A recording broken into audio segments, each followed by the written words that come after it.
Hey everyone, we're going to learn about speed today. So we're going to review over some things here, very important for you to know about speed. So let's look at this here. Okay, so first of all, we need to know what speed is. Speed is how fast something moves. Okay, so here's an example for you. The car drove along the road at a speed of 50 kilometers per hour. So that is an example of speed. So we're looking at how fast something moves. You need to know the units.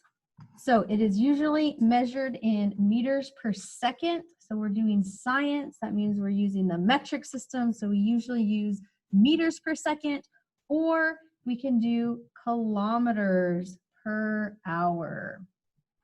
Okay, so smaller, meters per second, larger, kilometers per hour. Okay, so part of speed, in order to figure out speed, we need to know distance and we need to know about time. So let's start with time. So time is how long it takes for something to travel a certain distance. So here's our example. It took the van 1 hour to get to the house. So that's our time. So how long it takes for something to travel. The units for time is usually going to be in seconds or in hours.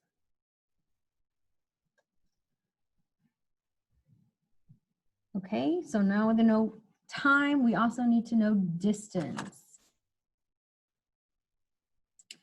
So distance is how far something travels. So our example here is the plane traveled 5,000 kilometers.